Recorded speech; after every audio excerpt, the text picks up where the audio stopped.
gigabytes of storage space in 1998 was akin to what many contemporary hard drives had on board.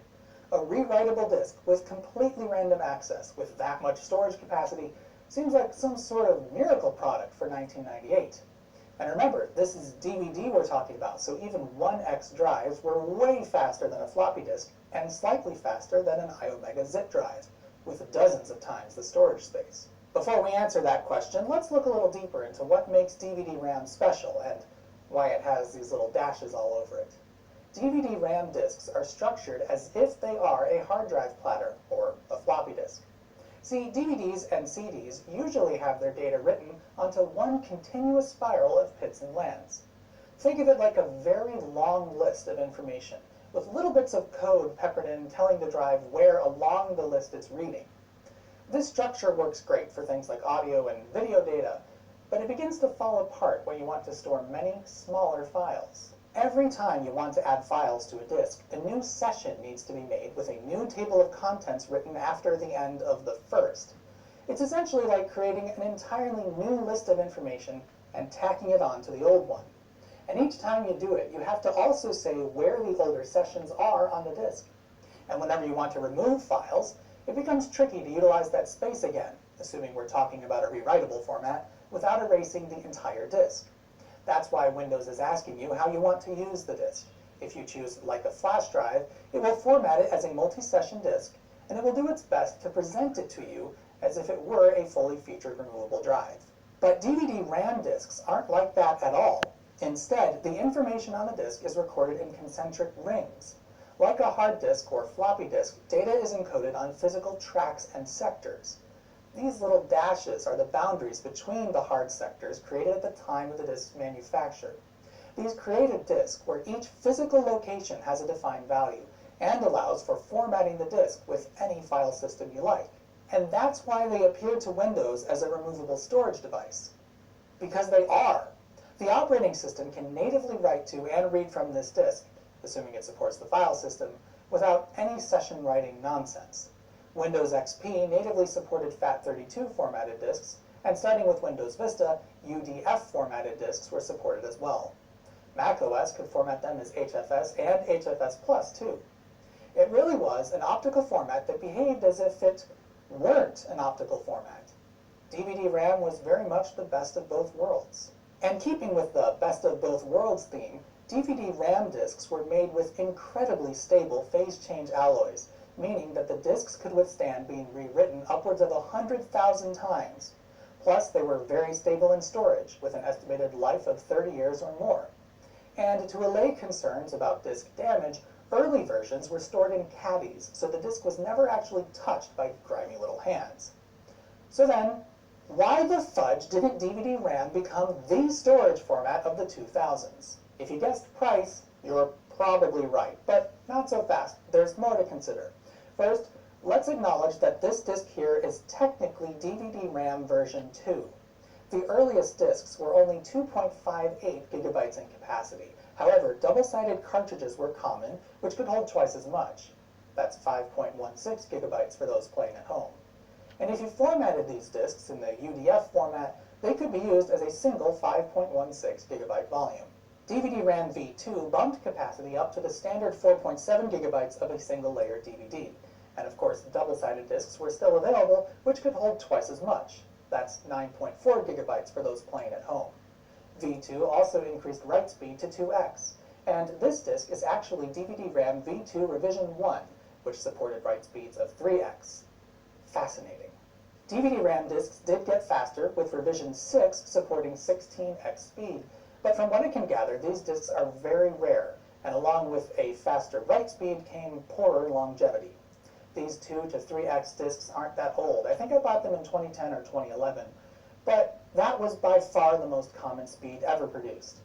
Also, the cartridges were largely dropped in favor of some magical extra hard coating on the bottom of the disks, which to be honest, seems to work pretty well considering I've left this disc caseless in a junk box for who knows how long. But let's go back to 1998. What were prices like for DVD RAM? Well, it's not entirely clear, but according to the Handbook of Emerging Communications Technologies, Creative Labs had a DVD RAM drive available for $500, and a single-sided 2.58 gigabyte disc would run you $30. A double-sided disc went for $45. Other drives and discs varied in price, but let's stick with those price points for now. So in January of 1999, iOmega's zip drives cost just $100 for an internal drive, and the discs themselves were as cheap as $10 each, assuming you bought 10 of them. Obviously, the barrier to entry is much, much lower, but how does this compare in cost per 100 megabytes? Let's do the math.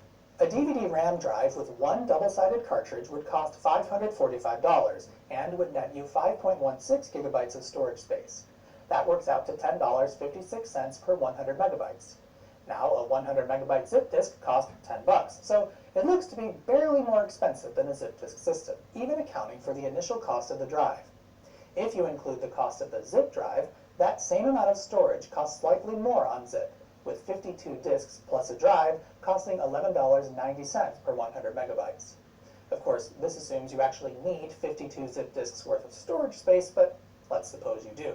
As soon as you buy just one more DVD RAM cartridge, the cost per 100 megabytes plummets to $5.71.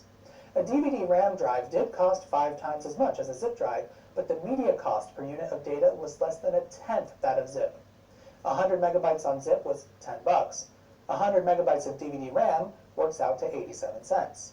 One of the crazier things about this to me is that DVD RAM was cheaper per gigabyte than a hard drive. It took until the end of 2000 for hard disk drives to drop below $9 per gigabyte, when DVD RAM was available in 1998 at $8.70 per gigabyte. And of course, the cost of DVD RAM media dropped too. 2000 was the year that 4.7 gigabyte discs appeared, and the drive stayed at the $500 mark. The cost of these new discs in May of 2001 worked out to $625 per gigabyte, and it was only then that hard drives began to dip below that price point. So then, and it seems like I'm asking this question a lot, why didn't DVD RAM become the new super floppy? It sure seems like it could have. A gigantic removable storage medium, almost as big as your entire hard drive, which works natively with your operating system with a true FAT32, HFS, or UDF file system, and was actually cheaper per gigabyte than virtually any hard drive for some years, seems like an absolutely tantalizing product. Why wasn't this huge? Well, there appear to be 3 answers: speed, compatibility, and simple confusion. Let's start with the first one. Although a 1x DVD drive reads data at a blazing fast 1.5 megabytes per second, that wasn't blazing fast for long. Sure, in 1998, it was amazing. Not as fast as your hard drive, but way, way faster than a floppy, and a bit faster than a zip disk. However, part of DVD RAM's format specifications was data verification at the hardware level, which was great for data integrity, but effectively halved the write speed to 750 kilobytes per second because it double-checked everything it wrote. It does appear, though, that with newer media and by disabling the verification function, 4 megabytes per second write speeds were possible. That's still not great, though, as a 32x compact disk burner can get to that speed. Another big hurdle with DVD RAM was that virtually no DVD players knew what the heck to do with them. Much like CD audio versus CD-ROM, DVD had this problem with distinguishing DVD video from DVD data applications. A lot of consumers just saw DVD and expected to be able to make DVD movies on any disc with this logo, but they'd find that DVD RAM discs just wouldn't work with a DVD player. This wasn't necessarily a problem with the older cartridge-based discs because cartridges, and it should be noted that the early cartridge-based DVD RAM drives could generally read naked DVD-ROM and DVD video discs too. But once the 4.7 gigabyte discs appeared without a cartridge, suddenly the potential for missed expectations comes into play. And this leads to the third problem, confusion. Although DVD RAM was among the first writable standards created under the DVD umbrella, it shortly found itself competing with DVD-R, DVD+R, DVD-RW, and DVD+RW.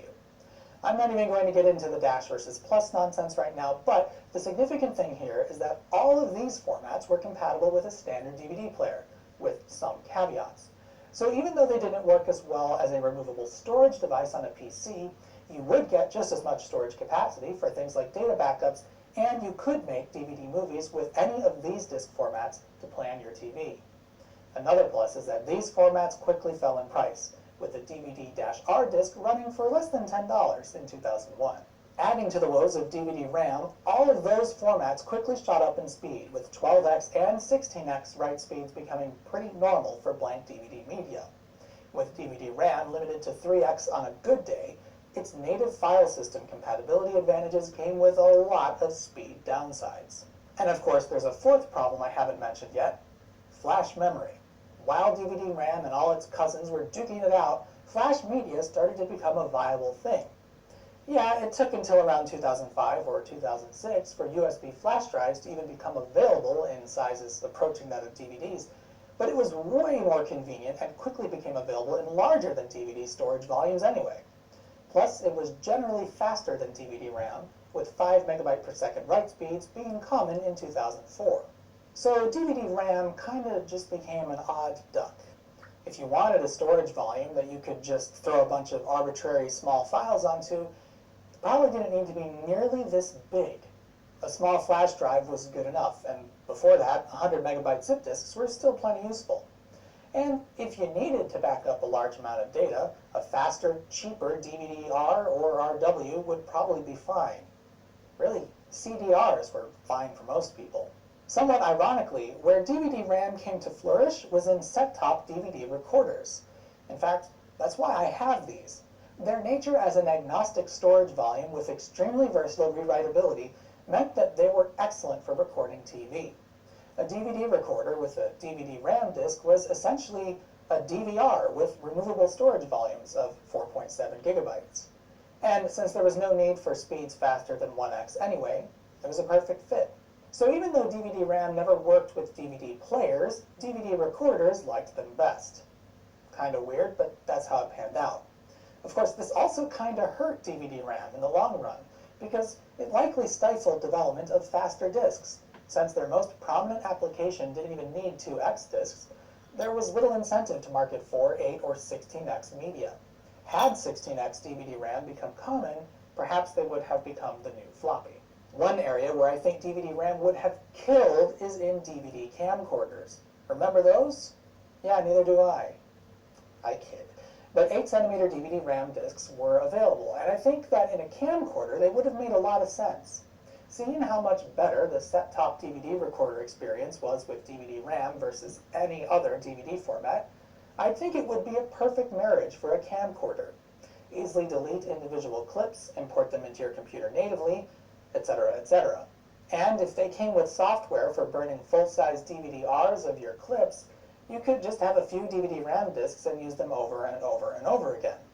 I'm pretty sure there are some DVD camcorders that work with DVD-RAM, but it doesn't appear to have been that common.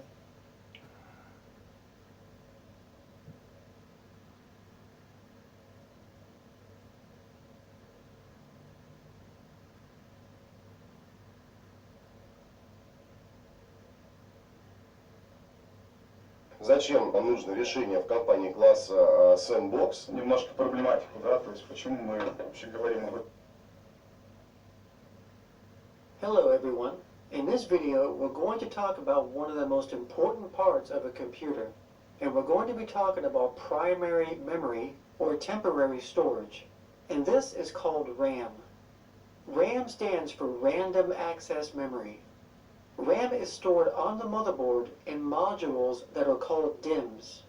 DIMM stands for Dual Inline Memory Module. A DIMM is a dual inline module because it has two independent rows of these pins, one on each side. A DIMM memory module has either 168, 184, 240, or 288 pins. And then the DIMM is installed on the motherboard in the memory slots. A motherboard can have a various number of memory slots. The average motherboard will have between 2 and 4 of them. The average motherboard will have can have a is installed on or 288 pins. Every module has either 168, 184, 200 is installed on the motherboard in the memory slots.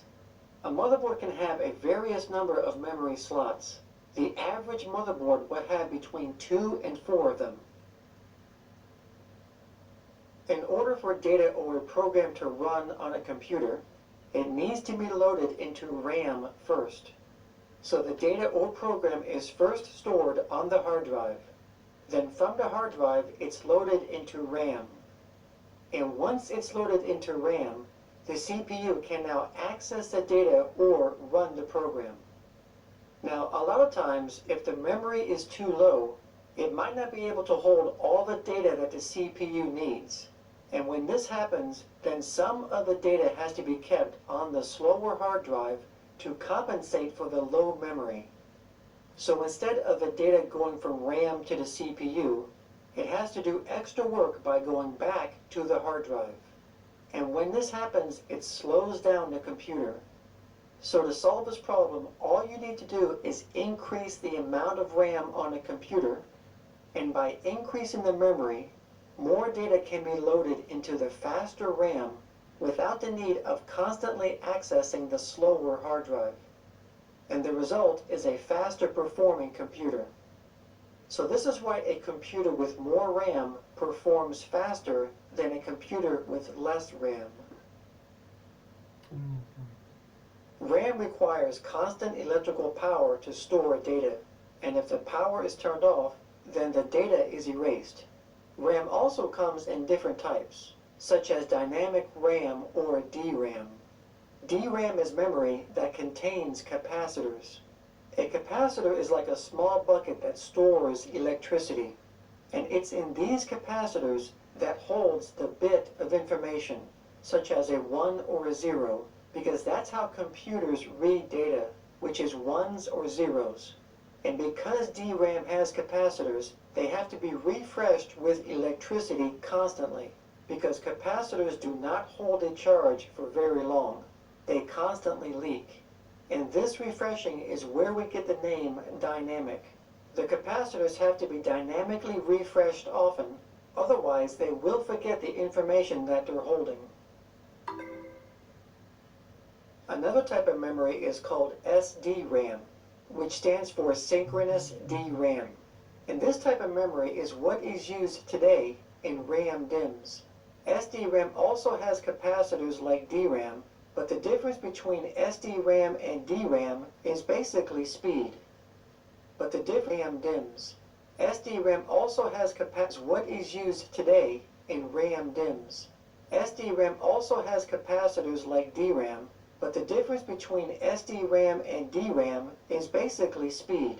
The older DRAM technology operates asynchronously with the system clock, which basically means that it runs slower than the system clock because its signals are not coordinated with it. But SDRAM runs in sync with the system clock, which is why it is faster than DRAM. All the signals are tied to the system clock for a better controlled timing. So as stated before, RAM is stored on the motherboard in modules that are called DIMMs. And these DIMMs come in different memory sizes. Today, they range anywhere from 128 megabytes to 32 gigabytes per DIMM. SDRAM is also rated at different speeds, but before we talk about the speed of RAM, we need to define some things first. Now, the term 64 or 32-bit data path refers to the number of bits of data that are transferred at a time, or in one clock cycle. The more bits that are transferred in one clock cycle, then the faster the computer will be. Now, DIMMs have a 64-bit data path, which means that they can transfer 64 bits of data at a time. Now, prior to DIMMs, there was an older RAM module called a SIM, and SIMs had a 32-bit data path, which means they can transfer data 32 bits at a time. So that's why DIMMs are faster than SIMs, because they can transfer twice the amount of data per clock cycle. Because DIMMs transfer 64 bits of data at a time compared to SIMs, which transfer 32 bits of data at a time. Now, a single bit, or 1 bit of data, is the smallest form of data that the computer reads. Because in the computing world, a computer only understands ones and zeros. which is represented by a single bit of data. Now there is also the term byte, and 8 bits is equal to 1 byte. So if a memory DIMM is rated to have a 64-bit data path, then that means that it has an 8-byte wide data path, or bus, because 64 divided by 8 equals 8. SD-RAM is rated at different speeds. For example, a stick of old SD-RAM way back in the late 1990s could be labeled PC100. The 100 equals the maximum speed at which it operates, which is 100 megahertz. And since SD-RAM only comes in 64-bit modules, as we discussed earlier, it has an 8-byte wide bus, because 64 divided by 8 equals 8. So to figure out the total bandwidth of PC100, you multiply 100 megahertz times 8 bytes, which equals 800 megabytes per second. So the total bandwidth of PC100 equals 800 megabytes per second. So in other words, PC100 RAM can transfer data at a maximum rate of 800 megabytes per second. So an SD-RAM module labeled PC133, you multiply 133 by 8, which equals 1066. So the total bandwidth for PC133 equals 1066 megabytes per second. Now technically 133 times 8 actually equals 1064, but 1066 is accurate because the actual clock speed is 133.3333 times 8, which is rounded off to 1066. Another type of memory was called RDRAM, which was developed by Rambus Inc. And they developed the RIM, which stands for Rambus Inline Memory Module. RIMs have 184 pins and look similar to DIMMs, with the exception that the bottom notches are located in the center of the module. In 1999, RIMs were a breakthrough in the speed of memory, but has quickly fallen behind due to the advancement of technology in DIMMs. When RDRAM debuted in 1999, it ran at 800 megahertz, which was considerably faster than SD-RAM, which ran at 133 megahertz at that time. But even though it was a lot faster than SD-RAM, RDRAM only had a 2-byte wide bus, compared to SD-RAM, which had an 8-byte wide bus. So if you multiply the speed of RDRAM, which was 800 megahertz, times the bus width, which was 2 bytes, you will get a total bandwidth of 1600 megabytes per second. As technology increased and processor and bus speeds have gotten faster, a new RAM technology was developed to keep up with the faster speeds of computers. This newer technology was called DDR, which stands for double data rate. And that's basically what DDR does. It sends double the amount of data in each clock cycle compared to non-DDR. Non-DDR, or single data rate RAM, uses only the rising edge of the clock signal to transfer data. But DDR uses both the rising and falling edges of the clock signal to send data, which gives DDR the ability to send twice the amount of data. So here is another illustration comparing the difference between DDR and non-DDR. So even though the system clock is pulsating at the same speed for both RAM modules, the DDR RAM module can send twice the amount of data since it takes advantage of both the rising and falling edges of the clock signal. So even if we speed the clock up and make it go faster, the DDR RAM will still send twice the amount of data compared to the non-DDR RAM.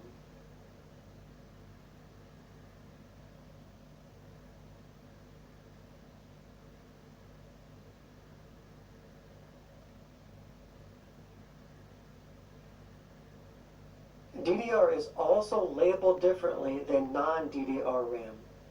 DDR RAM may include both the clock speed and the total bandwidth in its name.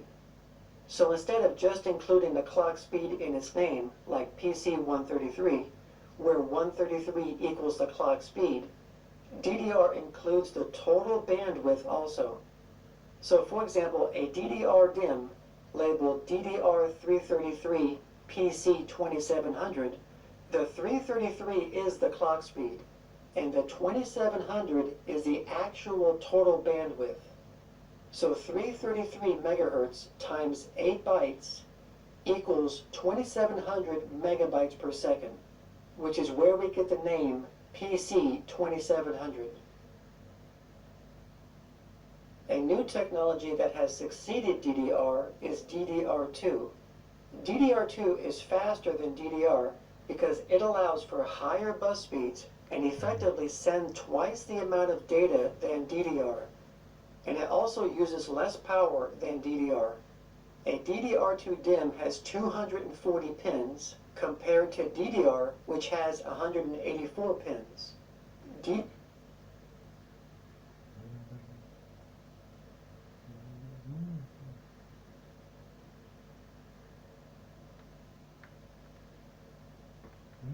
Great mind.